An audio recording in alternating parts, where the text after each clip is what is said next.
We're live. I'm here with Doc. Doc, how you doing? I'm hanging in there. How about you? I'm doing great, man. It's Friday night. I know. I got a Sprite and I got a little bit of Smirnoff. Hey, I'm ready to go. I'm doing the whole. I'm Anglo-Maxing. I have some port. So Nice. Yeah. Nice. Anglo-Maxing. Yeah. I've been really beginning to appreciate. I've been reading more Belloc and Chesterton, so I'm really getting to have a deeper appreciation for this Anglo and English culture in general. Oh yeah. I don't know if you read it, but Belloc, he wrote children's poems called The Cautionary Tales for Children, and basically they go like Alice, who told lies and was eaten to death by a lion, and every tale ends with a child dying. Yep. And it's just, they're all fantastic. They're like, you better hold your nursemaid's hand or you will get eaten by a gorilla. And it's like, thank you, Belloc. Yes. Everyday life in England. Yes. But so I first heard you when you did Scarlet Thread Society was Paz. Great episode, by the way. Thank you. I want to talk to Paz eventually. I'm trying to get him on sooner or later. He seems like a fun guy. He's awesome. Yeah, he's awesome. You mentioned on. Go ahead. Yeah, he's one of the Frozen Chosen, and he's a good Wisconsin Lutheran. So he's a nice guy. They're required to be nice. He's a Wisconsinite. I'm out. Sorry, anti-pass now. Okay. I work with the Wisconsinites, and if they're anything like him, I'm out. Really? Wow. I've only had good experiences with people from Wisconsin. I guess it just depends. No, he's a Zinzer, Wisconsin, so it might be more Zinzer than Wisconsin. Oh, okay. Yeah, it could be. Yeah. But you mentioned on the episode you were like you had a PhD in Reformation, that kind of stuff, but also you were a lover of things that were weird and strange. Now let me ask you, are you a mermaid believer? Man, I haven't even thought about mermaids. We don't have a lot of mermaids up here in the Pacific Northwest, so I guess I haven't even thought about that. Bigfoot is real. Okay, see, I disagree. I'm a mermaid believer, but a Bigfoot denial. Oh, see, I think this might just be, they might be even the same species, just different regional variations, like people in Texas believe in Chupacabra, but not Bigfoot. So it just depends where you are, I guess. I believe in a skunk ape, but not Bigfoot. So that's interesting. It's a Florida thing. So it must be a regional cryptid thing. Yeah, it could be, but I have 100% legitimately, I have stumbled across a fairy ring in the woods really? Here. Oh yeah. Let's go. Fairies are cool. Creep me out a little bit when I read about them. I'm like, I think it was I have my two barometers when it comes to studying weird things is that Shakespeare quote where it's like there's more in the world than what's in your books and textbooks, Horatio. Yeah, there's more things in heaven and earth than are dreamt of in our philosophy. Yeah, exactly. That one. Hamlet. And then also Zika Tesson had a great line, and it was if there were 10,000 stories written about a man, that is good evidence that man probably existed. Yep. Which is King Arthur. This is defense of King Arthur. I'm like, it's honestly a go-to defense. Well, Arthur's just asleep. We just have to wake him up. We're just waiting. I mean, that's how the Merlin TV show ended. Yeah, no, you just got to wake him up. And man, looking at England lately, it's just like, how bad does it have to get? Could you please wake up? How bad does it have to get? He comes back, starts a racist podcast. Yeah, something. Well, yeah, he just starts a podcast, and people get angry at him because he's like, first off, all you Saxons gotta go. You're like, wait, that's the majority of the country. Yeah, you're invaders. Yeah.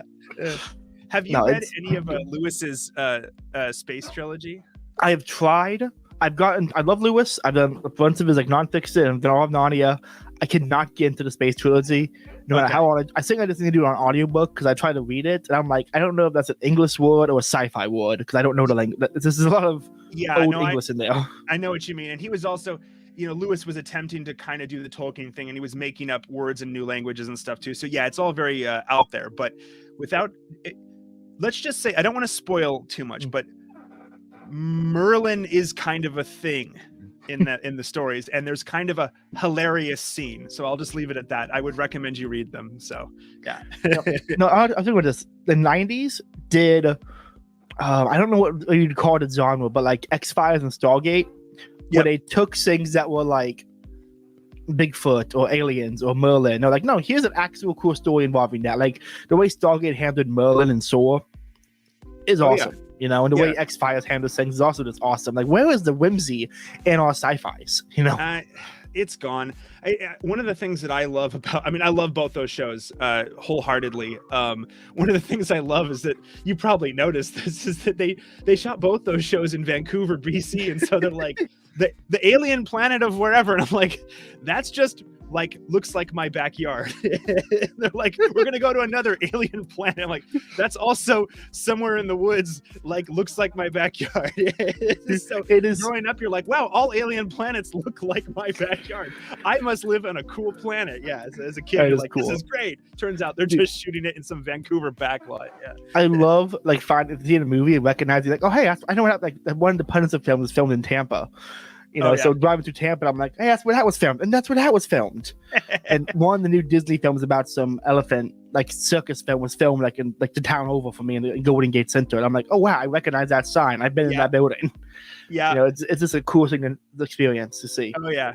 Yeah, you're like, wait, I thought that was a fantasy world. No, I will retreat back into fantasy. Okay, I have to live in except for New Zealand, which is just Middle Earth.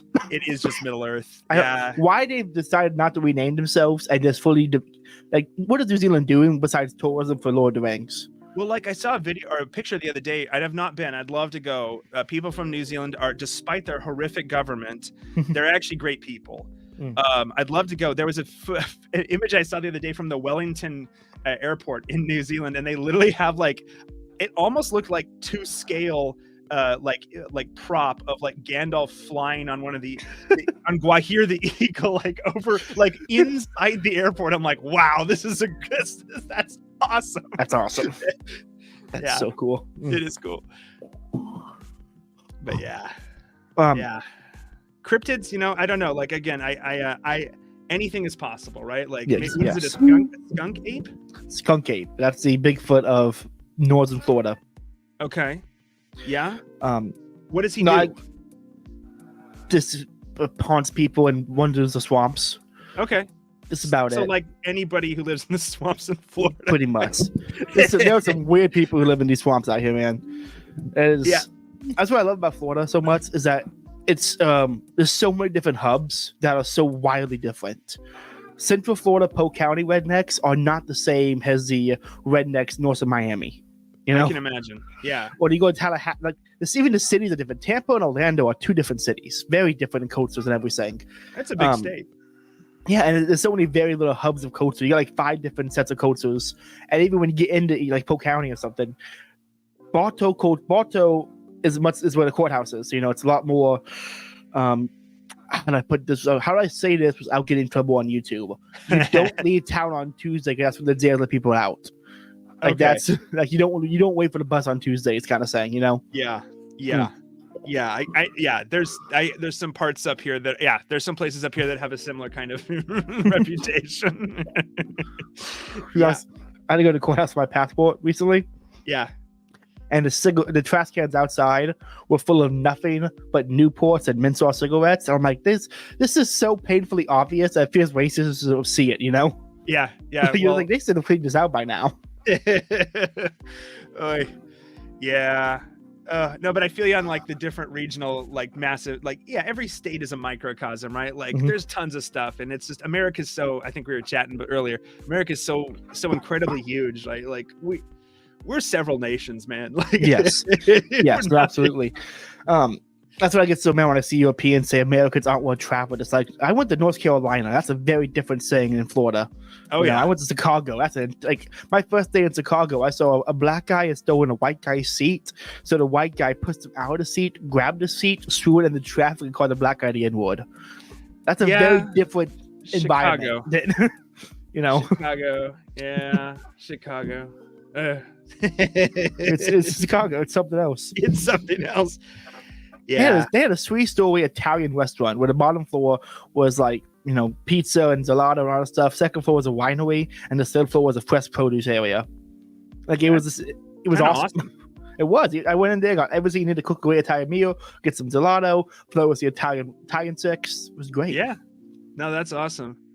Yeah, no, it's interesting. You like it's you and I are on literal. I was thinking about this today.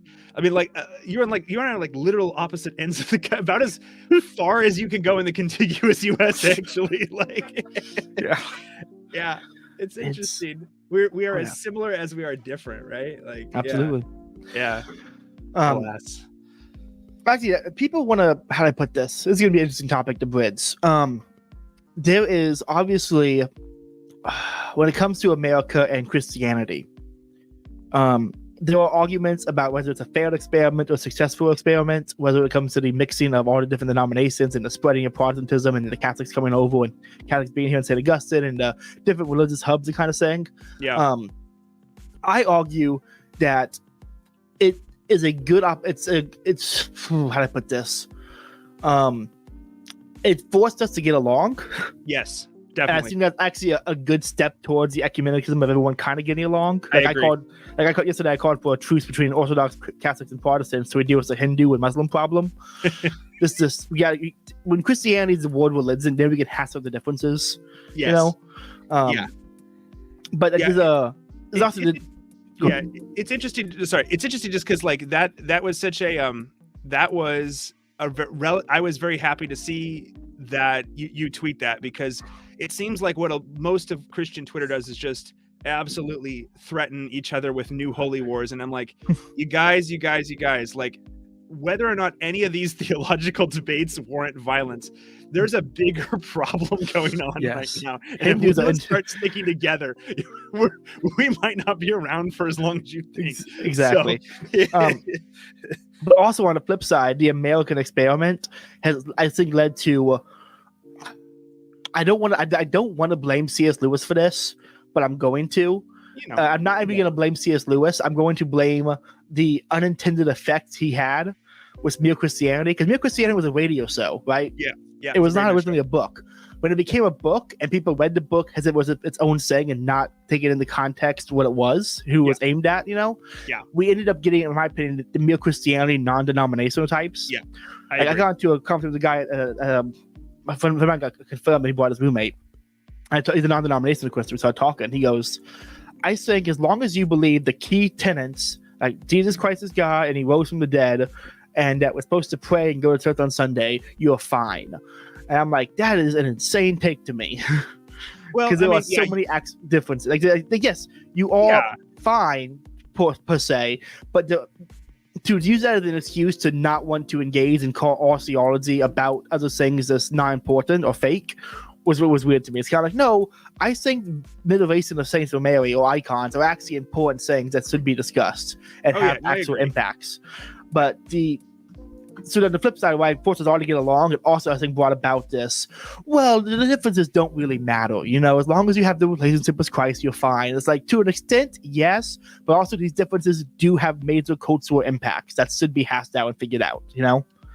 So there's a bite to it, kind of saying. Yeah, I think it's something that must be. This is going to sound super pretentious, but fine. I think it has to be held in tension. I think there's I love autistic theological debates like anyone else, right? Like I totally get it. I'm not saying they're not even many of them are worthy, right? Debates to have, but I think if it's at the if it's at the expense of any kind of, like, common understanding of Christianity as a religion that has different groups who disagree with each other yet is still one religion. I think if you've lost that, you're inviting deep discord, which is not healthy, and it's also not productive. It's not like, who is really, like, when I see, like, Calvinists, Catholics, Orthodox, and Lutherans all fighting online, like, who is convincing anyone? Nobody's convincing anyone, right? Exactly. Like, you're not producing any, and I do love to debate, but I love debates where, there's common respect shown, and there's you're not expecting somebody to convert in that instant, and then if they don't, you're not, like, super frustrated. There's like a sense that, like, this is an ongoing kind of process. I think that's what's very. I've changed my opinions on some things from talking to people in your camp, as well as talking to Orthodox friends of mine. And I find that, that's been a beneficial thing for me.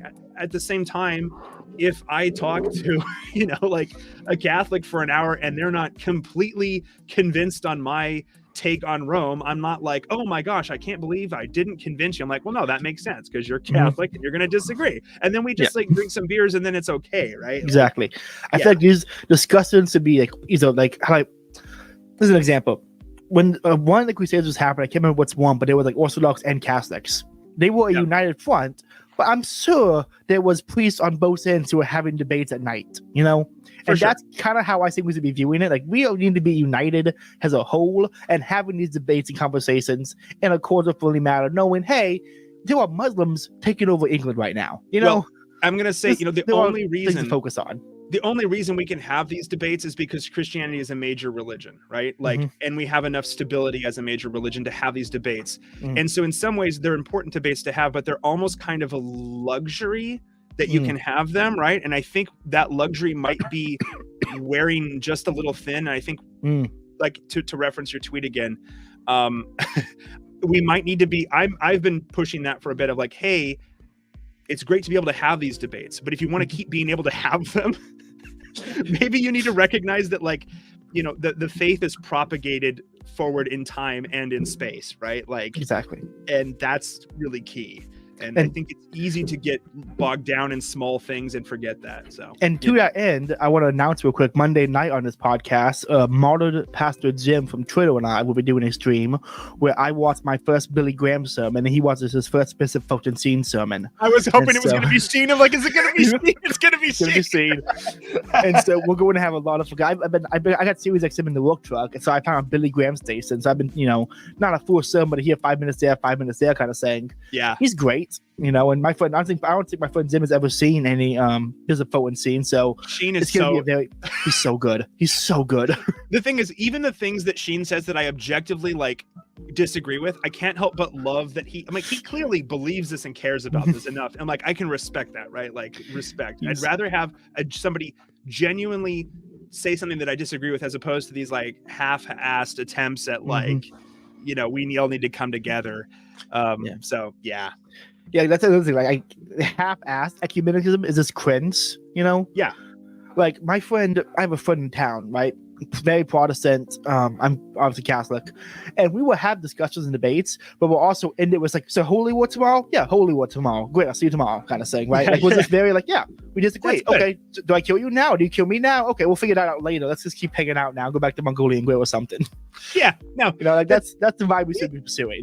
Yeah, I mean, I think I've said something in the past, like, you should care enough about this stuff to have it be, to take the debates and the discussions really seriously, and you should love your brother in Christ enough to like understand that that's also equally, if not more important, right? Like, those things you got to keep together. And I think it's easy to throw one out for the other, right? Like, some people go all in on the let's figure out the filioque in this 1 hour YouTube show, and I'm like, oh my gosh, you're trying to do that? Or they're like, isn't it great that we just get along with everyone all the time? And I'm like, well, there's a history, right? Yeah. Like, there's obviously things that need to be discussed. Like, I think the essence energy distinction versus divine simplicity or like theistic personalism is a very crucial thing that should be hashed out. But I also recognize 95% of people are not competent to have that conversation. I can barely theistic personalism and divine simplicity. I can have that conversation.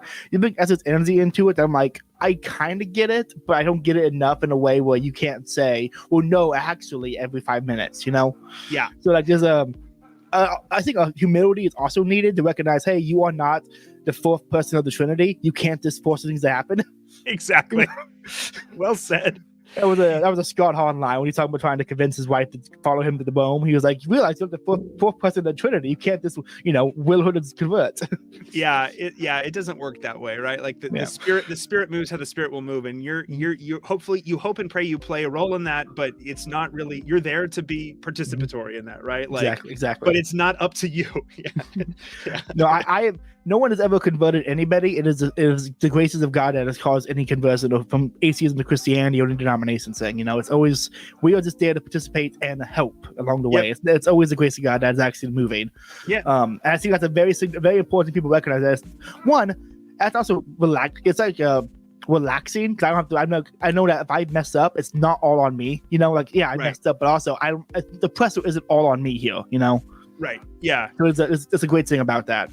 Yeah, and then because the pressure is not all on you, you don't give up, right? Because it's not really up to you. You're just there, you're doing the thing, right? As best you can, you just do the thing. Yeah, that's something I think that I think your camp does that really well. I think that's like Catholics in general tend to have that kind of attitude towards when I've had ecumenical discussions. I think it's like the hyper evangelical Protestants that tend to go a little like losing their mind if people aren't being convinced in that moment, and it's like, whoa, chill out. It's okay. It's really not up to you either. Like, oh, they don't like hearing that, right? Yeah, no. Yeah. Let me ask you, I'm curious now. What do you think is a bigger red button issue? The theological side of things or the historical side of things? Like, what do you think is access? In terms of ecumenical dialogue? Exactly. Like, if I have a conversation with my Protestant friend about prayer to the saints or Mary, it's a lot more calm than if we have a historical conversation about the impact Martin Luther had on things.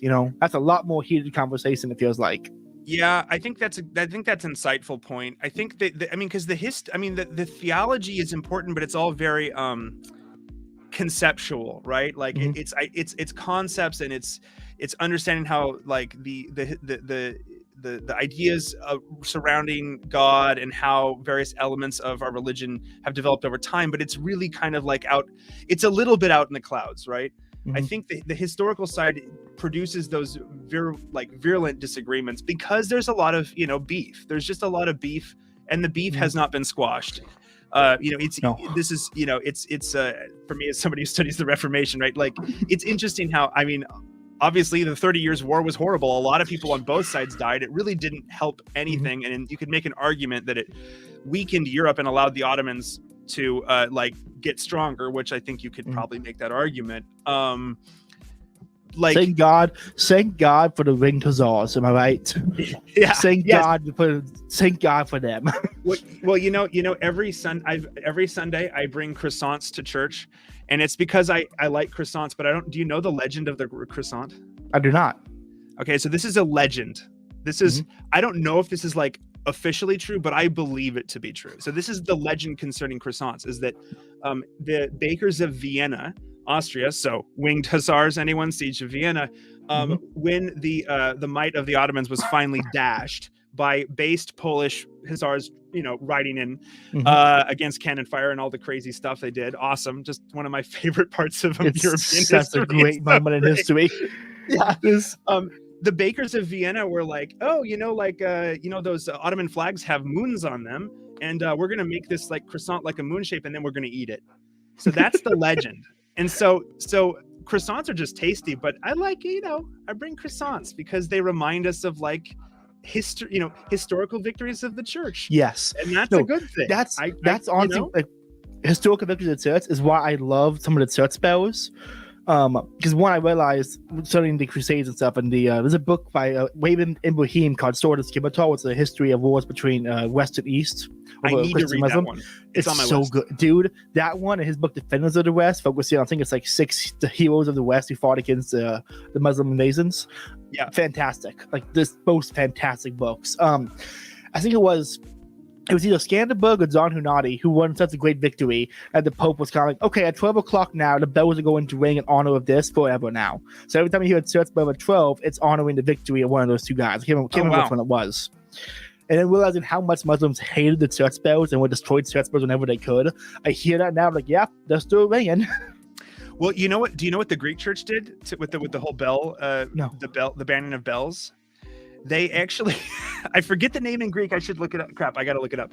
Okay. It's all Greek to me. But there's this instrument that's still played at like Greek Orthodox monasteries in order to remember the time under the Turco-Kratia, under the rule of the Turks. And it's this amazingly loud wooden basically, like, it's not a bell, but it's almost louder than a bell. And so, because the Turks were like, yeah, you can't have bells because it's annoying the faithful Muslims, and they're like, okay. And so the monks just make this like equally loud, if not louder, instrument and play it all the time. Based, and it's so not a bell. Awesome. Not a bell. Awesome. Yeah. I'll have to look the name up. It's great. Yeah, it's just awesome. That is. It's great. Yeah. That's great. Like, well, speaking of bells here, in where I live in the People's Republic of Chazchop. Oh God. There is a very old, very beautiful Russian Orthodox church in the middle part of town, right near the Amazon headquarters. And so guess what they do every Easter, now Orthodox Easter, so it's a different date. Yeah. Every Easter, starting at midnight, they play their bells full volume and wake all of the tech boys up every year, and it's amazing. Good. I love the church bells because not only like remembrance history, but also it's like but it's the same reason I love beautiful architecture.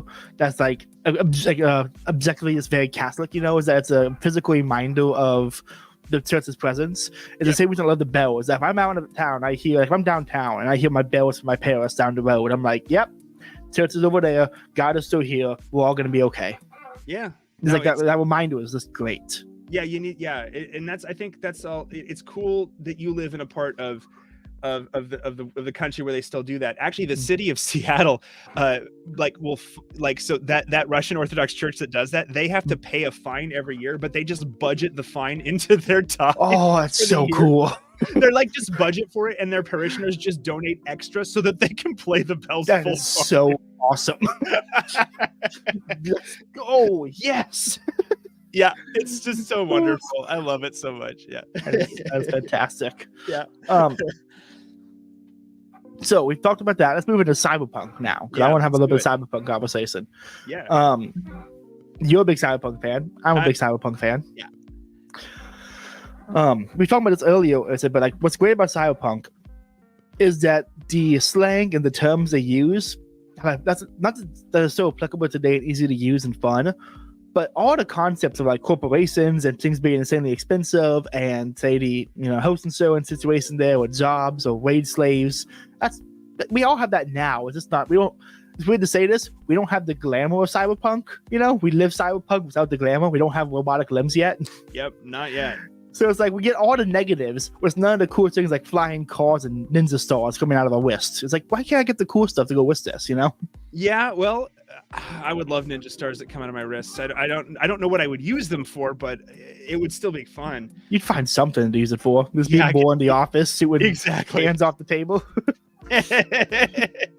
Yeah, no, it's sad, and many people, that's I think that's why, as we were talking about earlier, I think that's why the genre, particularly with like video games, but also just in general, the genre of cyberpunk is having a resurgence, because I think more and more people are coming to what you just said, that conclusion that we have all the negative sides, but so maybe the fun ninja stars are kind of the escapism that we use to kind of deal with the fact that, like, oh my goodness gracious, like we really are like living in this techno, totalitarian controlled, the money is fake, the food is fake, the friends are maybe real, but now with AI we can't tell if the friends are real, right? Like all of these things, well, at the very least I can imagine having a samurai sword and doing a data heist. I don't know. As much as I love the cyberpunk depiction of the future, was like the either Blade Runner was the analog cyber future, or like the Cyberpunk 2077 or Edge Runners. I think the actual cyberpunk future we're going to get is WALL-E. I think WALL-E is the future. Here's my WALL-E take, okay? Okay, give me your WALL-E take. People act like the transhumanism of the future would be like, oh, there's a ghost in the machine, and like you replaced all your body parts with machine. Whereas the soul still going to be like, if you remove your limb, are you losing like 70% of your soul or something, Where is the man in the machine? No, the future is going to be, we're so stupid we have to use AI for everything, where I'm not even going to be so you can call it a man anymore. We're going to export all of our thinking to machines. Yeah. I don't know.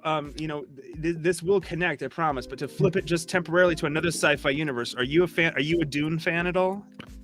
No, I haven't read the books, but I'm a big fan of the 80s movie and the new ones. Yeah, well, 80s movie is fun. Cal MacLachlan's awesome. The books, I recommend the books wholeheartedly, because one of the hallmarks of that world is, in many ways, the Dune universe is kind of the anti-cyberpunk, because in the Dune universe, AI is outlawed. Yeah, what's that quote in the Orange Catholic Bible? It's like, you would not make a machine with the mind of a man or something. Yeah, thou shalt not create a machine in the image of the mind of man, or something like that. Which is a great line, actually. Like, it's such a great line. It is, and the Dune universe, the Dune future is a future of human power, right? And so it's I think and it's interesting that I think it's not I think it's not surprising that I love both. Like some of my two favorite sci-fi authors are probably going to have to be William Gibson. Recommend wholeheartedly to everyone. Neuromancer really was the book that kind of formalized cyberpunk, and then obviously Frank Herbert's Dune. Like those are probably my two favorite sci-fi of all time, because they both kind of are at different ends of the spectrum, right? Like there's the cyberpunk of like, oh my gosh, this is what we have to deal with now, and it's just so anti-human and just so you just feel like a small little machine and you're not even real, versus this future where you're like, oh yeah, humans are super important, and if we don't have enough mentats doing calculations, like the spice production will fail, right? Like it's a completely opposite ends of the sci-fi spectrum. So I don't know. I'm not saying Dune holds the keys to our future or anything like that, but it's interesting that those movies are becoming so popular. It's interesting that we're getting the Dune, film adaptations. We're getting Dune Messiah. I didn't even expect them to even try, to be honest. Like I thought they were going to do the first two. They're going to just cover what the first movie covered in the 80s. They're going to try to Paul Atreides becomes king. They're going to end it there because it gets too weird after that.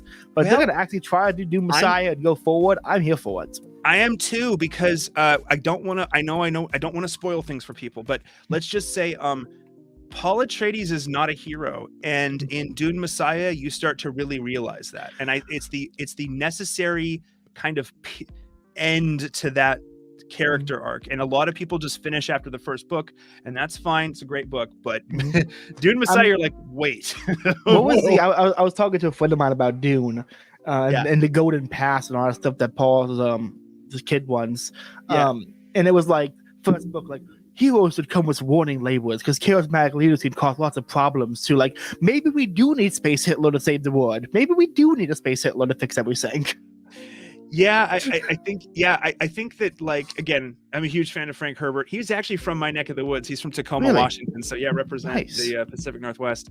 I think one of the things I love is that he simultaneously shows the value of a heroic figure, and then also the danger of a heroic figure who's untethered from any kind of moral structure. And so I think a lot of people say he's anti-hero. I don't think he's anti-hero. I think he's just he's kind of like a hero must have virtue, and if he doesn't, this is what you get. And I think I think you can actually derive a lot of kind of, I mean, Frank Herbert wasn't really Christian, but I think you can derive some real Christian insight from that, right? We don't want a Paul Atreides, we want an Aragorn, right? As I like to say. So no, let's see. To me, it's to think about that Dune is becoming so popular when it's a sci-fi, but it's not like, I feel like some sci-fis are like, look at what technology can do. Here's a techno utopia of the future, or the techno dystopian of the future. This is kind of like, here's the human I can't think of a term for it, but it's like the indomitable human spirit sci-fi, human oriented. And that's when Star Trek was at its best, honestly, when it was kind of focused on like humanity coming into contact with things they were not at all prepared for, and like, well, you know what, we're here, we're gonna deal with that. That's why I think the Halo games did so well. Yeah, no, I think that's I agree, and I like I said, I hope. Obviously, I'm a huge fan of Dune, and so it's great to see stuff come out on screen, but I also hope that it gets people to read the books. So I recommend everyone really do read Dune's such a great novel. You'll enjoy it. And there's a lot of real deep political insights into human nature and everything that you find along the way. So I tried the audiobook and couldn't do it, but I've been told like it shouldn't be listened to, it should be read. So I'm going to try picking up a copy and actually reading it soon. Yeah, again, it is hard. It's real. Like Frank Herbert just picks you up and throws you into a future that's like 10,000 years in the future. You have no idea what's going on. You kind of just have to, as you Gen Z would say, vibe. You have to vibe with it for a bit. You got to vibe, man. Yeah. We are all about the vibes. Yeah. As long as there's a vibe and some kind of aesthetic going on, that's actually been a great thing about Gen Z is we've been very good about like cultivating aesthetics, whether it's in a podcast, whether it's in the way you dress, music you listen to, the way we decorate our rooms. Like you walk into a Gen Z person's room or house, it's gonna scream their personality. There is no, with a line like Ivan Ilyich by Leo Tolstoy, with Ivan spends all this time like decorating his house to look just right and look just rich and looks like you get stuff from an antique store so it looks older than it actually is. And he has a line where it's like, and it ended up looking like everyone else's house who tried to do the same thing. Yeah, like that's not a thing in Gen Z, you know. Yeah. I honestly, I think that's because of the internet. Is that have you ever read any Rene Girard? Like, you know anything about Mimetic theory? I've read some. Yeah, I read his book on the sacrifice one. Yeah, sacrifice. That's good. That's good. Yeah. He talks too much, in my opinion, with Girard, great as he is. He talks about Hinduism too much for my taste. But that's because I'm very anti-Hindu. But because I think back in the day, TV was more like social. Not social meaning everyone watched similar things, you know. Right.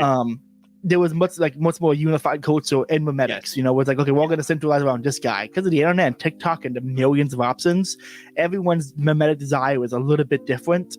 Everyone's memetic model is a little bit different, so everyone has a bit more of individuality in the way they decorate and live their life. But I think it's actually a good saying, because like I'm not individualist by any means, but there was a lack of individualism and the cultures that paraded individualism. They were like, well, I'm an individual. Like, okay, you're all an individual. You're all unified individuals.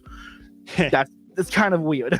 No. I think that, but it wasn't a scoff. It was just, that's a good point. Yeah, I think it's interesting. I mean, whatever. I'm just an elder millennial. What do I know, right? Like, like my whole generation was bamboozled by all the lies, and I think your generation has at least the good grace to recognize the lies at an earlier stage, right? And so, I mean, I haven't given up hope on anyone, and not on at least on my generation. But I think that Gen Z, I don't know. I look to you all and I don't understand you, but I can't help but like what you're doing. Something like that. So I'm like, got no idea what that means, but I'm glad you're doing that. I like your aesthetic is very clearly defined and definitely curated. And hey, I mean, it's better than what I got. So that's what's about Gen Z. One thing about Gen Z is like no one pays attention in school anymore because everyone kind of knows they're just learning propaganda bullshit. Basically, yeah. And so I met a guy, 19 years old, did not know what World War II was. Wow. Yeah. Public education. I know. So I'm like, you don't know what, like, well, what is World War II? I'm like, well, let me explain it to you. So the Bolsheviks came over the German border, and so I started with the German side, and there was zero pushback because there was zero propaganda about any of it, you know? Right. Which is very weird. Yeah, no, but in some ways maybe you can. There's no such thing as a clean slate, but you could maybe get more of a clean slate kind of perspective, talking to someone like that, because they don't have the knee-jerk reactions to various things, whatever that would be, right? Yeah. So. Well, that's academic agents. Some of the dissident white people, they have to take that Gen Z is like the death of culture because they have no cultural background, they have no historic background. Like if I he'd say I'll tweet out a song from Queen and people are like, who's Queen? Because they don't know anything. I'm like, yeah, but that's also a good thing. They don't know any of the bullshit either. Like this is upside to this. You make a good point. I mean, I'm somebody who really likes music, and it's interesting that this is kind of clicking for me. Like the explosion in all of those first time listening to XY. I listened to Nirvana for the first time reaction videos, and for me, I'm like, I mean, coming from the Northwest, I'm like, how do you not know who Nirvana is? But so there's a moment of incredulity, but then you realize, oh, this person legitimately has not heard like Kurt Cobain's voice before, right? Or whoever, Jimi Hendrix or Beatles or whoever, right? Fill in the blanks.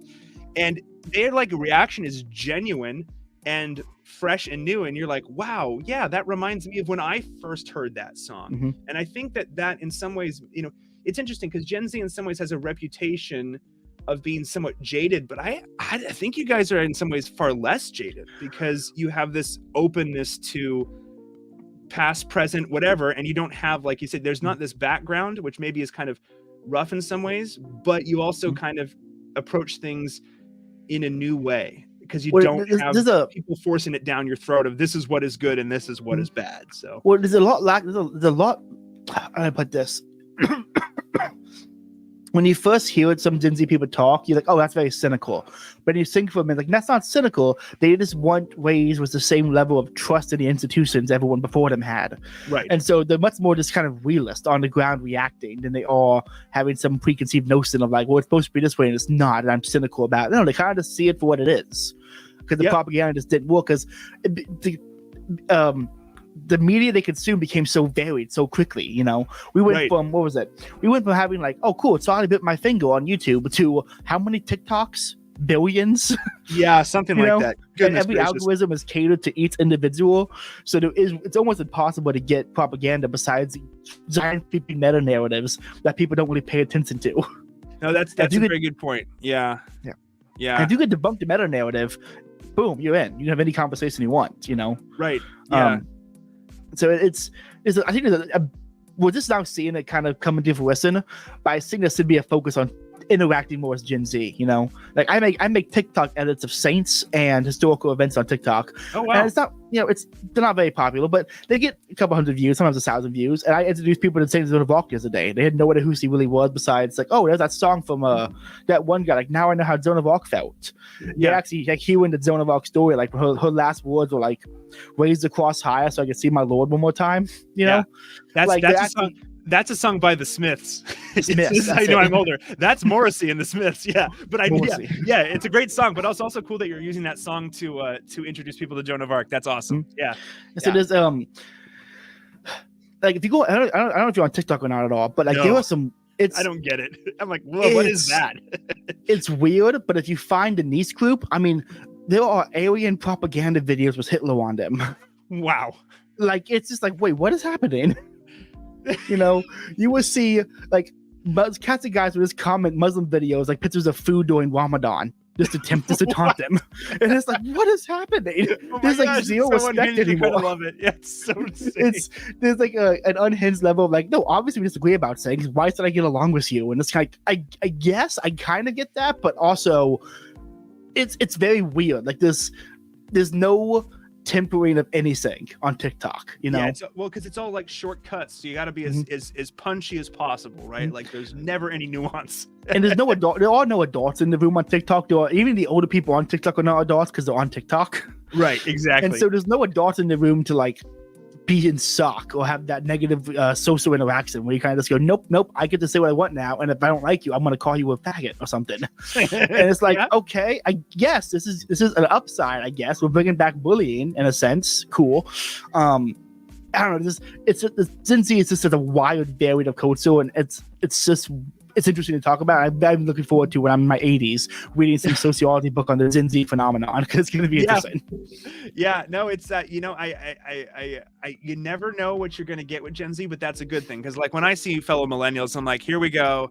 Another person who's like had the same exact high school experience, the same things I did. Yeah, it's the same. Mm-hmm. It's the same. It's all the same, right? And in some ways, it's nice. You're like, wow, we found a community in our generation a little bit. But like Gen Z, you're like, what's this one going to be like? So, well, I'm really into this weird, obscure thing. Like, wow, I didn't know about that. Now I can learn about that. And this other Gen Z has a completely different interest. It's like, oh, that's cool. I have some of my friends, right? I have a new coworker, 19. Yeah, he was a furry in high school. Wow. What the? Yeah. So that's completely another Gen Z guy wants to go be a priest. And so there's just varied, very varied, and it's awesome. And also there's how do I put this? I feel like because I'm 98, right? So I'm technically considered the youngest millennial and the oldest Gen Zer. Okay, I see. So I'm kind of in that like barrier group. So when I'm with my millennial friends, there's they want to sound smart but never have any actual conversation about anything meaningful or deep. Yeah. But the Gen Z people openly admit, like, I don't know anything about this, but let's just talk about it. I was on a porch at a party, and this random guy walked up and sat down and went, "What do you think the worst sin in the world is? Like, what is the worst sin someone can do?" And I'm like, "What do you mean? Like, well, what is the cause of sin?" I'm like, "Well, pride, I guess, because that's what Lucifer did." He goes, "Yeah, that makes sense." And we just started having a deep conversation about sin. And I'm like, "Okay, cool." A millennial's not. I mean, a millennial, even if you're going to have that conversation with millennials, and you do, it's never like sit down and just start, right? There's always some sort of an introduction to the topic. Yeah. But in some ways, go into it. It's great. There's something to be said for doing it that way, right? Like it's not, again, just because it's not how I would do it doesn't mean it's not valuable or virtuous, because the person has genuine interest in a topic that affects everyone. So, and they just sit down and talk. There's something to be said for that, right? Like, well, this is why I made my like focus on Twitter like being Socrates, because that's like, being able to talk to anybody, ask questions, and have those conversations with people. Gen Z is very open to doing that, and like much as I'm anti-weed, I kind of have to sink weed for that because people started having those stoner weed conversations, and then they enjoy the conversation. They start having it without the weed, you know? Yeah. And so it's kind of like a benefit to a cultural benefit that's come about from all the silver linings, I guess, right? Yeah, silver There's linings. a silver lining, but still bad. But obviously, there's a silver lining that's come about due to the copious marijuana use in my generation. Yeah, I always find wine is more conducive to deep introspective conversations, right? Like I feel like wine's the better choice. But that's my generation barely drinks. Well, we barely drink, which I find very weird. Like, I hit my vape and they go, "That's bad for your lungs." I'm like, "You're hitting a bong right now, dude." Yeah, shut up. Yeah, like, Well, and also, plants. what have you been Shut eating up. today? Like, have you been? Yeah, what are your macros at? Like, let's look and see. Yeah. Well, how many Starbucks and McDonald's trips did you make today? Okay, Exactly, shut yeah. up. Yeah, shut up. It's such a. I love it. I mean, I love it. That's what one of the great things about being Zinzi is. It's just so much fun to be had, you know. Oh yeah. Well, I think you guys are kind of you understand that everything is kind of ridiculous, and there's a jester like kind of joker or even like fool quality in a good way. I mean, like fool in the good way, and like the archetype, you know, sense of the generation. And I think millennials and Gen X and definitely boomers take themselves so seriously. I think there has to be somebody to come in and be like, you know, very much medieval jester. Have you considered that it's all bullshit? And you're like, wait, maybe it is all bullshit, right? Like, I think the uptake in cryptid stuff, like I will regularly just be like, yeah, I believe in mermaids and dragons. Dinosaurs are fake, and they'll be like, okay, let's talk about that now. And I'm like, great. Like, is this an openness to whimsy because of a distrust of the science? You know, yeah, and it's just kind of great. You brought it up twice, so now I got to ask. So mermaids, have you seen one? I have not, sadly. Okay. I've gone looking. Okay. But I have not seen one as of yet. But here's my mermaid take. Okay, give me your mermaid take. Okay, I have two mermaid takes. One, there is no metaphysical impossibility in the existence of a mermaid. We have not explored all of the ocean, so you can't say for certainty they do not exist. That's true. And also the Zeke Testament quote, there are so many tales about mermaids, the odds are at least one of them had to exist. Okay. My other take is, so there are guardian angels, right? For people, for buildings, for trees. Who is to say the mermaids are not just the guardian angels designated to protect sea life? I would actually, I think I would very much, I've been thinking down similar thought paths recently of, you know, like, you know, it's interesting. You see, like in all these cultures, you know, like pagan cultures, you tend to have these sort of weird hybridized creatures, right? Part human, part, you know, whatever animal it is, like, you know, the Egyptian like, gods or something. Exactly. Or even like you think about like in jolly old England, and we're going to Anglo-Max again, right? Like the Green Knight and Sir Gawain and the Green Knight, right? Like, who is the Green Knight, right? He's sort of this weird forest man who's also kind of made out of the forest, and you're like, who is this, you know? And he kind of calls, I don't know if you've read that poem, but he kind of calls Sir Gawain to become more virtuous, and so he's not really a bad guy. It's like maybe he's some sort of weird tree angel, right? Like there's some people have some theories, like maybe he's just an angel of the trees, and he kind of looks tree-like because that's his job, is to take care of trees. So that's a good way of thinking about mermaids. So maybe people are just seeing the angels, you know. I got that from C.S. Lewis when they're in like the Voyage of the Dawn Trail, and they see the underwater people. I'm kind of like, that could work. That could be a cool explanation. Well, you know, yeah, Lewis's good friend Tolkien said that, like, you know, we see every culture has, you know, these kind of in between human categories, like dwarves or elves or, you know, or fairies. And the reason that one of the reasons that Tolkien said for that is that because humans look at creation and are sort of reminded that we are created and be created in the image of the creator. So we see parts of our sort of imago Dei inside creation, which I always thought was a wonderful way of kind of viewing that. Like that is, I like that. That's awesome. Good. Yeah. So mermaids. That what I want is biblically accurate mermaids. Okay. I'm going to make a museum about like how this is what the mermaids look like, and I can prove it with this museum. Yeah. Actually, on that point about like Sir Gawain and the Green Knight, it makes me think now of like sirens would just be the demons. The angels that were silent protect the sea that then became fallen are now just the sirens. Yeah, because they drive men to madness, right? Yeah. and you could think of like fallen tree angels would be something like well, if you want to think about like like Tolkien repurposes a lot of stuff from medieval and earlier myths. So if you think about like Mirkwood, the dark forest, or if you're a fan of Grimm's fairy tales from Germany, right, like the dark foreboding forest and everything that is kept in there that is dangerous, right, like that's sort of like the flip side of the the Green Knight, or maybe the Ents, right, like it's the dark forest, the danger and the light that coexists in the forest. So yeah, this conversation reminds me that in Beowulf, that monster is a descendant of Cain, and they kind of just throw it out there, in Beowulf, which I always thought was a great story, and that's a great little part of Beowulf. Grendel is one of Cain's Grendel, kin. that's it. Yeah. I'm a big fan of trying to take these. So scientists are just anti-whimsy, destruction of designs and stuff. The invention of, this is my biggest one, the invention of dinosaurs to get rid of the evidence of dragons. That's dinosaurs are I'm a very anti-dinosaur. Dinosaurs are clearly fake. Clearly they were dragons. That's much more plausible to me. Interesting. I think if you were to, I'm open to any explanation, but I think if you were to put a gun to my head, I would say, do you believe in dinosaurs or dragons? I think I would say yes. So, until the 1800s, all the bones that they had were what's called dragon bones, and then scientists invented the term dinosaur and reclassified all the bones. So they were the same thing. Yeah, well, like, what is a dragon, right? I guess would be my sort of rhetorical question, right? Totally is a rhetorical question. Like, what is a dragon really, right? Like, what's a dragon supposed to be, and what does it represent, and what does it symbolize? And I think, what is a dinosaur supposed to be? Well, now we need to get into a conversation of St. George and the dragon, because I have a little statue of that on my desk right here.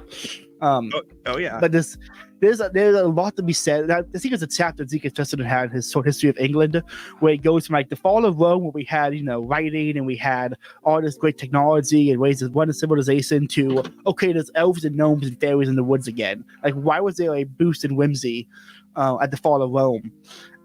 He didn't really answer the question, but it is something to think about. That there's and when the system that B kind of collapsed, there was a reintroduction of like magic to account for things, Yeah, well, I think, that's a good question to ask for sure. I think I would also ask to answer a question with a question.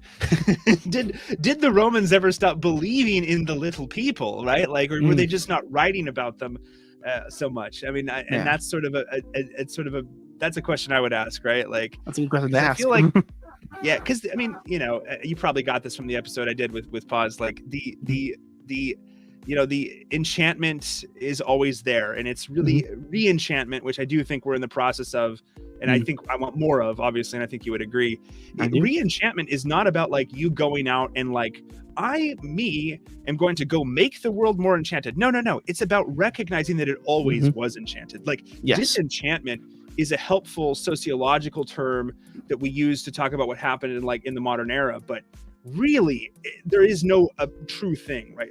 There's no real thing as disenchantment. It's just people pretending that enchantment isn't real. So it's like that, like, it's like I like to say, the elves have always been there, right? It's like, do you see them or not? Or in your case, the mermaids, the Gulf mermaids have always been there, right? Are you seeing them or not, right? I think that's sort of the question that I would ask.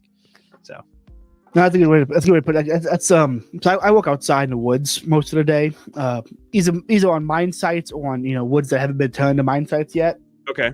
And there's definitely, like, when you're deep in the woods, like you're miles away from anything and everything, there is you're walking through the woods carrying a giant metal pole on your back and having a machete by your side, climbing over trees and crossing ditches. Like, there was a sense of fun, whimsy, and kind of like, I really don't know what's out here.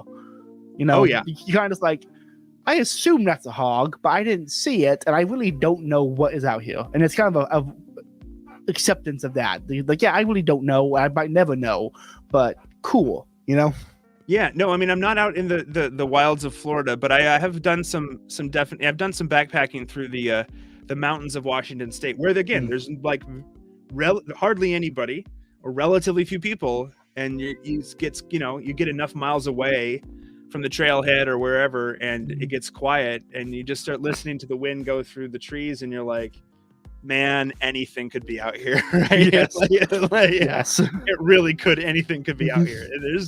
not a whole lot of people, and a lot of open, well, not even open, but just rolling forest. There you go. See, it's the trees. It's the angels in the trees. Maybe all I've been hearing the whole time was just the angels in the trees. See? Yeah. Maybe that's what I listened to. It's beautiful.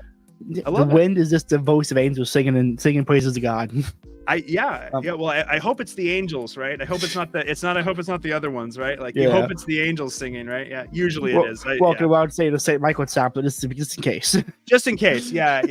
I've done a cave hike once where I was actually I hit like the halfway point, like miles inside it's this old train tunnel that they blasted through a mountainside out here, and you can actually, the trains don't run anymore, so you can walk.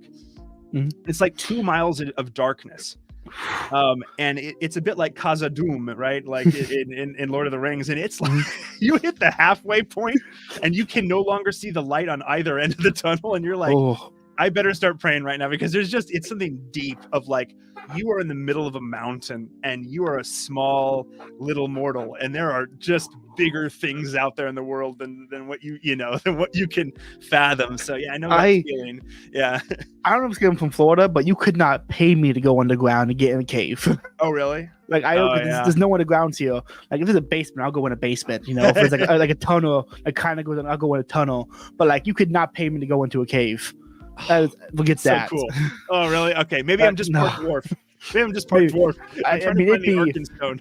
I would have to be. I don't know. I've never had the opportunity to go into a cave, but just hearing that, like what's weird about Florida is that because it's so flat, you could see even when it's deep in the woods, you would kind of see light at least. You can always see what directions to go and that kind of stuff. Yeah, I can't imagine being in a cave and not being able to see the sun. It was insane. We had headlamps on, and you could see maybe like 6 feet in front of you. Oh no! Yeah, give me a lantern, a flashlight, and a sword, and maybe. Yeah. Of course, it's interesting because, like, for me, in my mind, I'm like, you couldn't pay me to go into one of those swamps. There's alligators out there. I am just a skater. They roll, you roll with them, and you try to get their mouths around you and close. It's a skater. It's all just what you're used to, I guess. Yeah. That's one thing I'm really noticing when I talk to people, like, because of Twitter. Thank God for the internet, I get to talk to cool people all over the world. You kind of like, oh, you're scared of gators? I was in a boat and there was one like 5 foot from me. I smacked it with a paddle to get it to go away. Like it's what you do. But then you hear like, oh, there was a bear. And I'm like, you were in the woods with a bear? Did he not run away? I've seen a bear in the woods. I saw a mother bear and cubs in the woods once. Yeah, I would be sprinting because of direction. You just don't move very quickly. You just don't make quick movements because you want to back away, but you don't want to like sprint away because it can cause Well, that's good to know because I would be your number one problem is cougars because they jump from behind. Ooh. We don't have those kind of cougars in town, but we got some fun cougars in town. I know. I was gonna say there's other kinds of cougars too that you have to watch out for those cougars too. So. No, it's something funny. You're not behind, but yeah, exactly. They'll attack you from behind. Yeah, be careful. That seems like a great note to end it on. Doc, thank you so much for comcoming on. This has been an absolute blast. Where can people find you at? You can find me on Twitter at ALTPHILOGE. Yeah, it's a German name. I'm a German speaker, so at Altphilologe. And I do some videos every once in a while on YouTube, The Wandering Humanists. We do maybe like once a month. We do some fun topics. So, check it out. Very fun. I would definitely be checking it out. Cool. Thank you so much for having me. Thank you so much for coming on. Okay, everyone, let's see what else got going on. Tomorrow night, there will be a late night stream with Bodes, I, and maybe a new guy. We're just going to read some homilies from St. Bonaventure and just kind of vibe. Monday, I have the podcast with Smarter Jim on Bishop Owen Scene and Billy Graham. And I think I'm having 13th, I'm having 2-Bit Jason on to talk about civilizational capital. So that'd be a lot of fun. And sooner or later, I promise we're going to get back to the Belloc live readings. I just got to get the guests and get those scheduled. But everyone, please like, comment, share, subscribe. The whole YouTube spiel, smash the like button. Yay. We're on Spotify, we're everywhere. And, new feed. So if you join the Patreon, you get access to the Discord, which has all the Thomas Review people on board, So definitely, if you want to talk to us some more on offline, or not offline, off non-Twitter, hit the Patreon. Feel free to join. But with that, I think that covers it. Doc, thank you so much for coming on again. Hope you have a great night. Yeah, you too.